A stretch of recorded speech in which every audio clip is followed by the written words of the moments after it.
Halo, saya Supem Arifin dan di video kali ini saya akan mereview untuk pemotretan dari Indonesia Next Top Model dengan episode Ratu Pasar Ikan.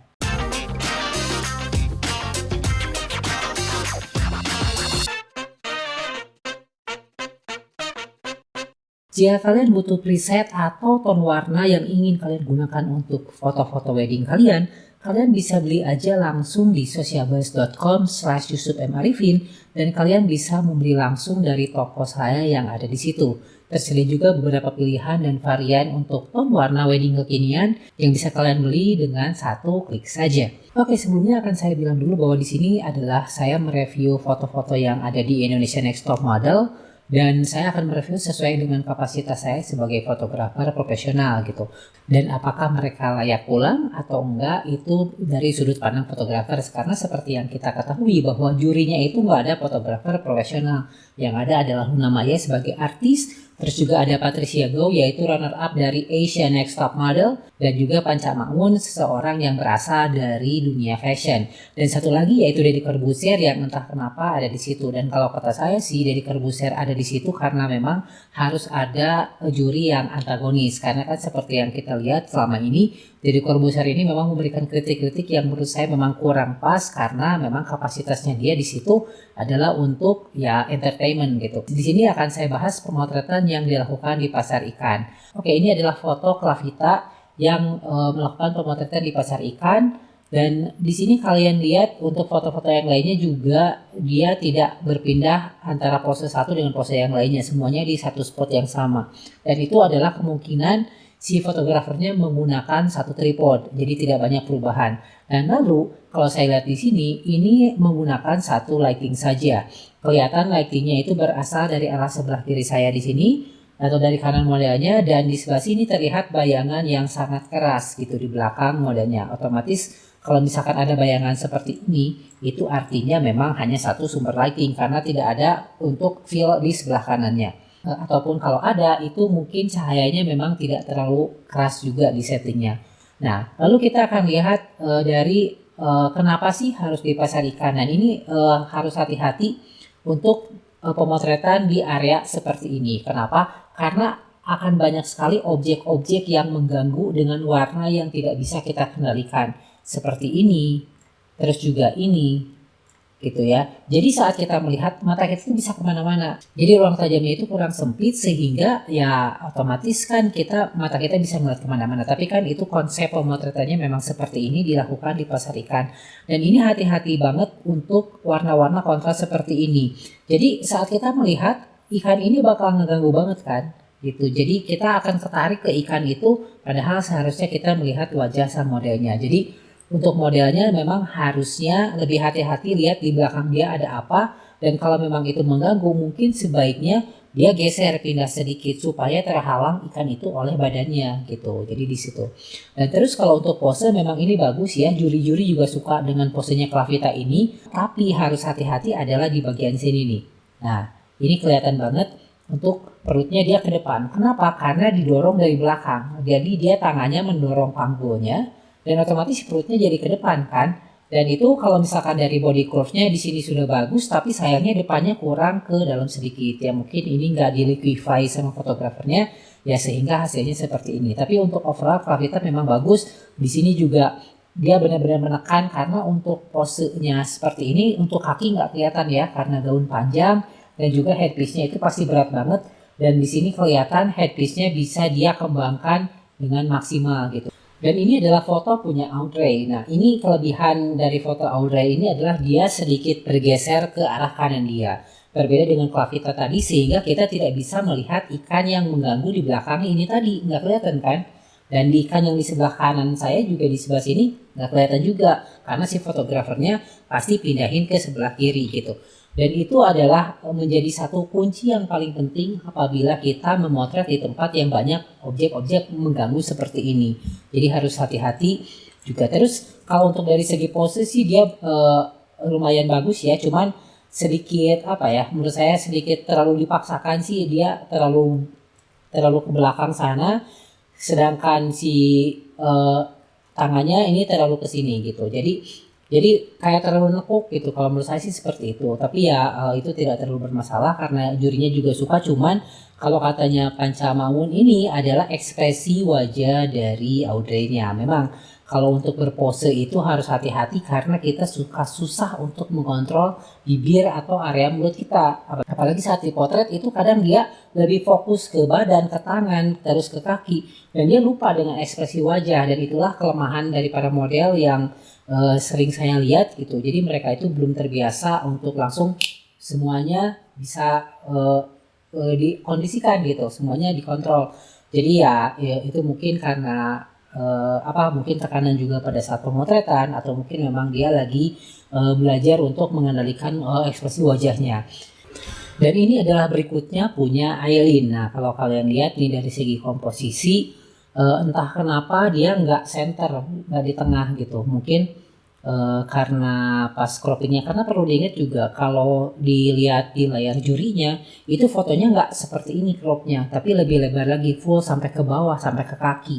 Dan mungkin sama editornya itu dimasukkan fotonya ke dalam video untuk diedit di YouTube ini, dia di crop gitu sedikit, jadinya nggak full ke bawah semua kan, sehingga jadi nggak balance gitu. Jadi terlalu banyak ruang kosong di sini kan, ini ruang kosongnya kebanyak banget gitu. Jadi kurang tengah-tengah kan, kalau kalian tarik garis itu 50%-nya itu di tengahnya di sebelah sini. Jadi kurang geser ke kanan sedikit sih kalau menurut saya gitu. Dan di sini posenya udah bagus banget, dia tinggi, terus juga dia benar-benar bisa menonjolkan kakinya seperti ini ya. Posenya ini penting banget untuk model-model tinggi dan ingin menunjukkan kaki supaya kelihatan, supaya nggak ketutup sama gaun. Ya itulah harus seperti ini. Jadi dia ada di sini, di bawahnya ada ember, dan dia berdiri di situ, sehingga itulah kenapa untuk model-model seperti ini udah profesional banget. Terus dari segi tangan, jadi bentuk lakukan segitiga, yang ini juga segitiga juga. Terus juga ekspresinya juga udah high fashion banget lah di situ. Dan dia meskipun memegang ikan, tapi si ikan ini nggak menurunkan nggak menurunkan kualitas dari high fashionnya. Justru ini menjadi bagian dari si properti yang ada di situ gitu. Karena dia benar-benar memegang dan itu tidak nge-distract kita dari si modelnya kan. Karena dia ingin menunjukkan bahwa dia itu berada menjadi bagian dari pasar ikan itu. Oke, yang selanjutnya adalah punya Gea ya ini. Nah, Gea di sini banyak banget dikritik sama juri karena nggak bisa ngontrol si bibirnya dia atau mulutnya dia, selalu seperti ini ekspresinya, sehingga kalau misalkan ya kita lihat juga nggak enak aja gitu kan. Kan kalau misalkan untuk high fashion itu biasanya mulut itu dibuka, bibir itu dibuka, tapi tidak terlalu lebar sehingga nggak kelihatan giginya benar-benar kelihatan seperti ini gitu. Dan itu yang menjadi kelemahan dari Gea selama ini saya lihat, memang dia kurang bisa mengontrol ekspresi wajahnya. Entah mungkin karena karakter bawaannya seperti itu, tapi setiap pose, setiap apa gitu, dan itulah benar yang dibilang oleh juri juga, kita harus menjadi model itu secara utuh keseluruhan ya seperti itu. Nggak cuma dia bisa berpose sebagus mungkin, tapi juga ekspresi wajah juga harus diperhatikan. Tapi kalau overall saya lihat di sini dia memang sedikit doyong ke belakang, dan itu juga mungkin untuk menunjukkan elegansinya dan tangan memegang bola. Terus juga ini tangannya ke arah sebelah sini, cuman mungkin sedikit nggak enak aja dilihat karena ini sarung tangannya kegedean kayaknya. Jadi kalau yang ini udah pas ya, kalau yang sebelah sini sarung tangannya udah enak banget, udah ngepas gitu dengan pergelangan tangan, dengan sampai sikutnya. Tapi di sebelah sini entah mungkin nggak pas, sehingga jadi bagian sini tuh nggak enak aja dilihatnya gitu. Jadi pergelangan tangannya tuh jadi aneh gitu kelihatannya.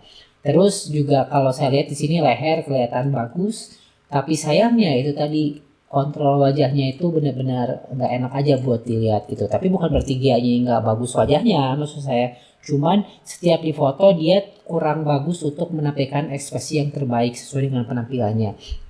Karena kan kalau ini kan konsepnya ratu bawah laut yang menunjukkan biota-biota laut, tapi ekspresinya kan juga harus yang elegan, yang powerful, yang mengintimidasi. Nah itulah kenapa mungkin Gia ini harus banyak belajar lagi soal mengatur ekspresi wajahnya.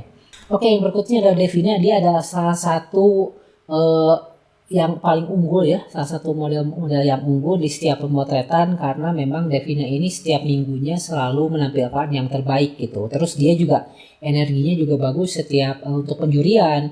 setiap di set dia selalu memang powerful gitu, energik, terus juga ceria. Dan itu yang memang harus dimiliki oleh seorang model. Jadi nggak bisa dateng manja apa segala macam karena ya harus profesional gitu. Saya juga sering melakukan pemotretan dengan beberapa model yang rudet, rewel gitu kan, terus manja. Jadi kitanya juga sebagai fotografer malas gitu buat nge-hire lagi.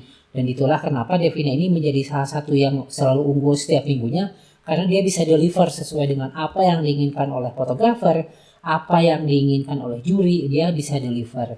Dan kita akan bahas tentang fotonya Devina ini. Dia posenya seperti ini ya, jadi satu tangan ke depan, satu tangan ke belakang, dan ini posenya unik berbeda dengan yang lain. Kalau yang lain itu tadi ada tangan ke pinggang, tangan kemana, kalau dia beda sendiri lah kalau kalian lihat dengan yang lainnya. Terus juga yang paling penting yang membuat foto ini bagus adalah ekspresi wajahnya. Lihat. Jadi ekspresi inilah yang diinginkan oleh para juri, yang membuat dia menjadi elegan, menjadi anggun, menjadi cantiknya itu benar-benar kelihatan. Dan inilah yang harus diadaptasi dan inilah yang harus dikuasai oleh para model lainnya kalau ingin mengalahkan Devina gitu. Terus kalau kalian juga lihat di sini, ini headpiece dia nggak terlalu lebar kayak yang lain. Dia banyak banget bolongnya kan. Kalau yang tadi kan bulat-bulat, gede, nutup semuanya gitu. Nah kalau ini dia lebih sedikit lebih ramping sehingga membuat dia mungkin leluasa bergerak gitu. Nah di situ. Terus juga kalau kalian lihat dia sengaja menaikkan lututnya ke atas supaya si bagian gaun bawahnya ini kelihatan karena ini kontras banget kan, warna pink, baju dia warna biru tua atau mungkin sedikit kehitam-hitaman ini, sehingga dia ini benar-benar tahu bagaimana cara memaksimalkan wardrobe-nya atau bajunya. Terus juga sebagai seorang desainer misalkan melihat ini, dia akan suka. Kenapa? Karena ini yang di-highlight oleh Devina. Ini yang menjadi selling point dari baju ini, sehingga itulah kenapa Devina ini mungkin menurut saya bisa menjuarai Indonesia Next Top Model. Mungkin ya, kita nggak tahu. Oke, next adalah Sharon. Nah, Sharon ini adalah tipikal model yang tadi saya bilang harus hati-hati kalau memilih spot berdiri. Karena kelihatan banget ke satu nih si ikannya ini ada lagi. Bukan saya mengkritik ikannya atau bagaimana. Cuman kalau misalkan dia bergerak sedikit ke kiri itu pasti akan lebih bagus aja gitu di situ. Karena ya itu tadi kan ini headpiece-nya juga sama dengan Devina. Sehingga ya kelihatan gitu belakangnya. Jadi kelihatan kalau kita sekilas dari jarak jauh itu kayak dia nggak pakai headpiece, kayak segini aja badannya, lihat kalau kalian perhatikan. Nah jadi seperti itu, makanya penting itu bisa memposisikan berdiri di mana itu memang sangat penting, sehingga lebih baik ya dia harusnya geser ke sebelah kiri sehingga ya kelihatan headpiece-nya karena biar kontras dengan belakang kan. Nah terus satu hal yang paling harus dihindari oleh model terutama untuk high fashion adalah hilangnya pergelangan tangan. Sehingga kalau kalian lihat di sini yang pertama dia kelihatan tidak pakai headpiece kalau kita lihat dari jarak jauh. Tapi kalau kita deketin juga tangannya nggak kelihatan. Harus hati-hati aja kalau pengen menyimpan tangan di belakang, itu lebih diperhatikan lagi. Terus antingnya dia tidak, kan kalau yang ini bagus ya begini. Nah antingnya dia ini sedikit miring, sehingga harusnya kalau dia merasa antingnya nggak bagus dia benerin dulu, karena nggak semuanya itu harus fotografer yang mengarahkan. Fotografer di sini mungkin di hire untuk memotret dan dia tidak bisa terlalu banyak mengarahkan kan, karena harus si modelnya sendiri, karena kan namanya juga Indonesia Next Top Model dan itulah yang dilakukan oleh fotografernya. Terus juga dia berpose menahan ke belakang. Kalau yang ini sih nggak masalah, cuman yaitu tadi bagian tangan dan bagian headpiece-nya ini yang menurut saya sih kurang. Kalau wajah juga mungkin matanya sedikit kurang dipicingkan aja supaya lebih maksimal lagi ya, tapi untuk overall dibandingkan dengan Devina sudah jelas Devina lebih unggul dibandingkan dengan Sharon. Oke, dan ini adalah selanjutnya yaitu punya Yumi. Yumi ini posenya juga lumayan unik ya. Kenapa unik? Karena dia naikin kakinya ke sini ya. Sebentar. Karena dia naikin kakinya ke sini tanpa ada yang menopang kakinya di sini, sehingga dia kayak diangkat aja kakinya gitu. Nggak ditahan sama ember atau nggak ditahan sama apa seperti yang lain. Sehingga ini pasti pegel banget ini kalau ditahan dalam pose waktu yang lama. Tapi kalau saya lihat di sini kelihatan banget ini bagian otot bahunya kelihatan. Nah ini juga harus hati-hati kalau model jangan terlalu banyak menekan di satu spot karena nanti akan terlihat menonjol dan kelihatan kurang bagus aja kelihatan seperti ini kan. Ya, terus untuk ini nahan ke sini ini oke. Terus ini tangan juga mungkin tangannya lebih dilemesin lagi gitu. Dan di sini ini tangannya ke atas sini. Ini oke lah. Yang ini sih udah oke ya. Cuman sayangnya ini tangannya dia sikutnya ini menekan terlalu keras kayaknya sehingga ototnya itu kelihatan di bagian bahu. Dan itu menonjolnya juga kan nggak kelihatan bagus gitu. Dan untuk yang pulang di episode kali ini adalah Audrey. Dan kalau saya lihat memang Audrey ini masih muda banget, masih harus banyak belajar, masih harus melatih jam terbangnya dia sebagai model profesional terutama, dan harus bisa mengendalikan badannya sendiri gitu, entah itu ekspresi wajah, tangan, kaki, pinggul dan segala macam, sehingga dia bisa lebih ini lagi. Dan kalau dilihat dia memang lebih cocoknya untuk konsep-konsep pemotretan casual, terus yang fun, yang energetik, yang sporty. Tapi kalau untuk pemotretan elegan dia memang kurang masuk gitu di situ ekspresi wajahnya. Dan ya itu nggak apa-apa karena kan setiap model punya kelebihan dan kekurangan masing-masing. Dan ini adalah Indonesia Next Top Model sehingga yang dipastikan dipilih untuk menjadi juara satu adalah benar-benar orang yang memang bisa menguasai genre fotografi dan modeling secara keseluruhan. Jadi untuk Audrey terus semangat untuk berkarya lagi, jangan putus semangat dan terima kasih sudah menonton video ini dan nanti akan juga saya review pemotretan sebelumnya karena sebetulnya saya ini udah lama banget nonton dari American Next Top Model yang dimiliki oleh Tyra Banks, terus juga Asia Next Top Model yang MC-nya Nadia Hutagalung, dan itu saya selalu menonton itu karena menambah wawasan saya sebagai seorang fotografer, bagaimana kita menghandle pemotretan di tempat-tempat yang ekstrim, terus juga bagaimana kita menghandle model yang bervariasi karakternya. Dan entah kenapa di Indonesia Next Top Model ini saya tergerak untuk bikin videonya gitu. Dan karena mungkin kemarin ada satu pemotretan yang trampolin yang membuat saya ini harus dibikin video nih karena ini ada yang nggak enak aja begitu kalau nggak diomongin gitu. Ya itu nanti akan saya bahas di pertemuan selanjutnya. Dan jangan lupa saya masih ada giveaway, masih ada waktu 1 minggu lagi untuk ke pengumuman siapakah pemenang giveaway-nya. Dan saya Yusuf Emervin, like, comment, dan subscribe, dan sampai jumpa.